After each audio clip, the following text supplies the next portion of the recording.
बिस्मिल्लाहिर्रहमानिर्रहीम। स्टूडेंट्स, आज हम फर्स्ट ईयर बायोलॉजी के चैप्टर नंबर 3 का टॉपिक प्लाज्मा मेम्ब्रेन डिस्कस करेंगे। हमने प्रीवियस 3 लेक्चर्स के अंदर सेल थ्योरी का इंट्रोडक्शन पढ़ा, सेल थ्योरी पढ़ी, उसके बाद हमने कल सेल वॉल डिस्कस किया। आज हम प्लाज्मा मेम्ब्रेन डिस्कस करेंगे। इस टॉपिक के हम 2 लेक्चर्स रिकॉर्ड करेंगे। फर्स्ट हाफ में हम प्लाज्मा मेम्ब्रेन के स्टार्टिंग वाला पढ़ेंगे और सेकंड में इसको इंशाल्लाह कंप्लीट करेंगे। सबसे पहले स्टूडेंट्स याद रखना, प्लाज्मा मेम्ब्रेन क्या है। इतने भी यूकैरियोट्स हो या प्रोकैरियोट्स हो, इनके सेल मेम्ब्रेन लाजमी हिस्सा होती है। क्या होती है? सेल का लाजमी हिस्सा होती है, इतने भी प्रोकैरियोट्स हो या यूकैरियोट्स हो। उसके बाद जो एनिमल सेल है उनकी आउटर मोस्ट बाउंड्री होती है, लेकिन कल भी हमने पढ़ा था प्लांट्स, फंजाई और बैक्टीरिया, इनकी आउटर मोस्ट बाउंड्री क्या होती है? सेल वॉल होती है। ये प्लाज्मा मेम्ब्रेन है, इसके गिर्द एनिमल में कोई मेम्ब्रेन नहीं मौजूद है। और जो ये 3 प्लांट्स है, फंजाई और बैक्टीरिया है, ये प्लाज्मा मेम्ब्रेन ही प्लाज्मा मेम्ब्रेन के गिर्द भी मेम्ब्रेन होती है। उस मेम्ब्रेन को क्या कहते हैं? हम सेल वॉल कहते हैं। उसके बाद स्टूडेंट्स हम देखेंगे स्ट्रक्चर ऑफ प्लाज्मा मेम्ब्रेन। इसको 2 मॉडल से एक्सप्लेन करते हैं। ये आप लोगों ने प्रीवियस क्लास के अंदर भी पढ़ा हुआ, एक फ्लूइड मोज़ेक मॉडल और दूसरा भी हम इंशाल्लाह बाद में डिस्कस करेंगे। इसको 2 अमेरिकन बायोलॉजिस्ट एस.जे. सिंजर और गार्थ निकोलसन, इन्होंने 1972 के अंदर इस मॉडल को पेश किया। ये कहते हैं कि basic foundation of plasma membrane is a lipid bilayer. जो प्लाज्मा मेम्ब्रेन की बेसिक वो क्या है? लिपिड बाइलेयर है। ये लिपिड की 2 तहें होती हैं। जो सेल की प्लाज्मा मेम्ब्रेन की बेसिक बुनियाद क्या है? लिपिड की 2 तहें हैं। These bilayer is made of phospholipids। अब ये जो लेयर है ये किससे मिलकर बनी है? फॉस्फोलिपिड्स। फॉस्फोलिपिड्स क्या होती है? वो लिपिड्स होती है जिसके एंड पे फॉस्फेट ग्रुप भी अटैच हो। क्या अटैच हो? फॉस्फेट ग्रुप अटैच हो। A collection of proteins float within the lipid bilayer। अब लिपिड बाइलेयर है तो इसके अंदर क्या चीज मौजूद है? देखिए, जैसे ये लिपिड बाइलेयर है और इसके अंदर प्रोटीन्स मौजूद होती है। क्या होती है? प्रोटीन होती है। और ये दोनों क्या है? लिपिड बाइलेयर है। बाई का मतलब 2 और लेयर मीन तहें। 2 तहें और दरम्यान में कहती है प्रोटीन। इसको कौन बयान करता है? Fluid mosaic. Fluid mosaic model कहता है कि जैसा हमारा ये सैंडविच होता है ना, उसके दरमियान साइडों पे स्लाइसिस हैं और अंदर में जो भी मटेरियल्स है, एग है, जो भी चीज़ डालते हैं वो चीज़ अंदर मौजूद है, वो प्रोटीन है। और स्लाइसिस जो है वो क्या है? लिपिड से मिलकर बनी होती हैं। ये कौन कहता है? Fluid mosaic model. समझ आ गई इस बात डेफिनेशन की। अब हम देखते हैं इसमें फॉस्फोलिपिड्स क्या चीज़ है। हमने फॉस्फोलिपिड की बात की है। Phospho have a phosphate group at each end of each molecule.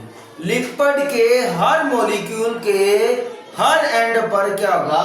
Phosphate group होगा। कौन सा ग्रुप अटैच होगा? Phosphate PO4। ये फॉस्फेट ग्रुप अटैच होगा। लिपिड के मॉलिक्यूल के हर किनारे पे, हर एंड पे फॉस्फेट ग्रुप अटैच होगा। वो क्या कहलाता है? फॉस्फोलिपिड्स। अब देखो, एक जो एंड होगा वो हाइड्रोफिलिक होगा, दूसरा था हाइड्रोफोबिक होगा।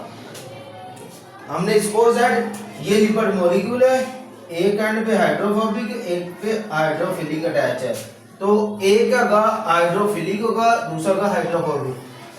हाइड्रोफिलिक कहता है ये वाटर लविंग होता है, कि मीन्स ये वाटर अपने से गुजरने की इजाजत देता है या अट्रैक्ट करता है। और hydrophobic, hydro means water, phobic होता है रिपेल करना, नफरत करना। तो ये वाटर फियरिंग होता है, वाटर रिपेलेंट होता है, वाटर को अपनी तरह से दूर भगाता है।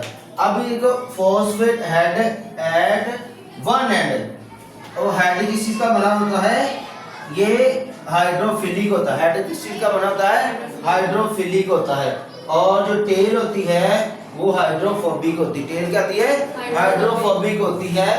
At another and containing CH change, और जिसमें क्या होती है, कार्बन हाइड्रोजन की चेन होती है, वो कहती है टेल होती है। वो टेल क्या होती है, हाइड्रोफोबिक होती है। और हेड क्या होता है, हाइड्रोफिलिक होता है, वाटर लविंग और वाटर रिपेलेंट या water fearing. In lipid bilayer of plasma membrane, plasma हमने भी बात की है कि जो हेड होता है जो वो हाइड्रोफिलिक होता है, और टेल क्या होती है, हाइड्रोफोबिक होती है।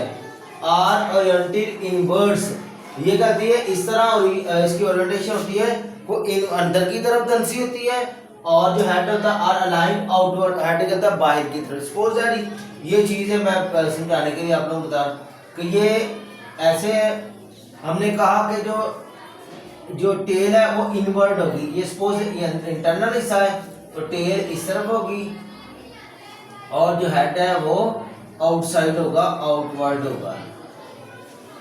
ये आप लोगों को समझाने के लिए मैंने एग्जांपल दी है, ठीक है ना।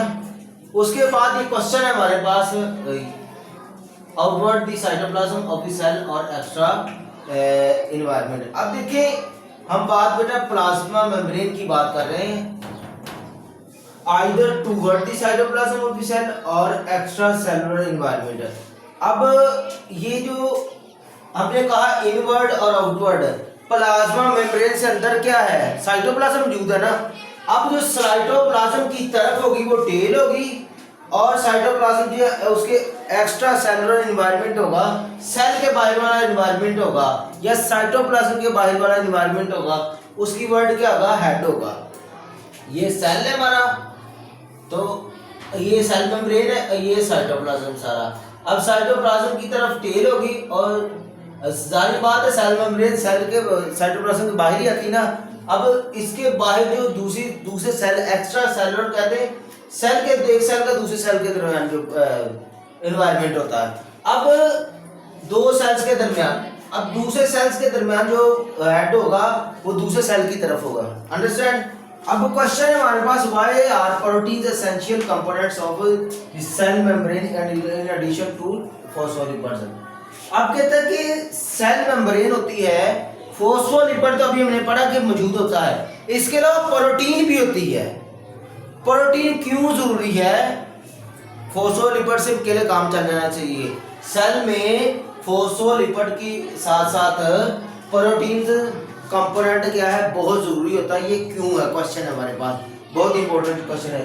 The interior of lipid bilayer sheet is hydrophobic. Internal जो हिस्सा होता है वो कहता है हाइड्रोफोबिक। हमने कहा टेल क्या आती है इसकी, इनवर्ट होती है ना, तो वो क्या है, हाइड्रोफोबिक है। It repels water soluble molecule that attempt to pass through. अब देखो ये सेल है, टेल इसकी हाइड्रोफोबिक है, पानी को रिपेल कर रही है, तो पानी अंदर से गुजर सकेगा, कभी नहीं गुजरेगा। ये मसला पैदा हो गया ना। तो सेल से बाहर अगर पानी जाना चाह रहा है, तो अगर लिपिड बाइलेयर जो है, जो इसका जो टेल है वो बनी है उसकी हाइड्रोफोबिक है, लिपिड की है, हाइड्रोफोबिक वाटर को रिपेल कर रही है, तो फिर पानी अंदर से गुजरेगा नहीं, तो पानी अंदर से नहीं गुजरेगा। कहता है in a cell fully encased in pure lipid bilayer. हम बात करें अगर केस ले लेते कि लिपिड फुल प्योर लिपिड मौजूद है ये, तो फिर क्या, it would be completely impermeable to water soluble molecule. तो फिर क्या होगा, ये मुकम्मल तौर पर इजाजत नहीं देगी। परमिएबल होता तो फिर होना था इजाजत दे देगी, इम्परमिएबल इजाजत नहीं देगी, तो फिर क्या होगा, सेल मेम्ब्रेन क्या होगी, इजाजत नहीं देगी वाटर सॉल्युबल मॉलिक्यूल को बाहर गुजरने की।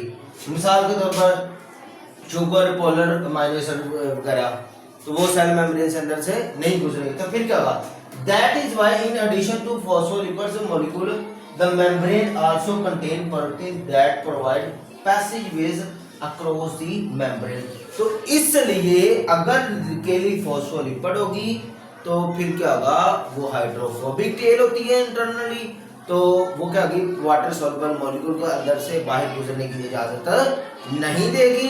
तो इसलिए प्रोटीन मॉलिक्यूल मौजूद होते हैं जो कि रास्ता प्रोवाइड करते हैं वाटर सॉल्युबल मॉलिक्यूल को सेल से बाहर जाने के लिए। समझ आ गई इस बात की? ये क्यों होती है? प्रोटीन एसेंशियल कंपोनेंट है, इसलिए कि अकेली अगर फॉस्फोलिपिड होगी तो वो वाटर मॉलिक्यूल को अंदर, वाटर सॉल्युबल मॉलिक्यूल को सेल से बाहर जाने की इजाजत नहीं देगी। तो प्रोटीन इसलिए होती है कि वो वाटर सॉल्युबल मॉलिक्यूल को सेल के अंदर से बाहर जाने की इजाजत देती है। समझ आ गई इस बात की? तो उम्मीद करता हूँ कि बेटा आप लोगों को समझ आई होगी। तो इंशाल्लाह नेक्स्ट लेक्चर में जो बाकी पार्ट होंगे इसको करेंगे। अल्लाह हाफिज़।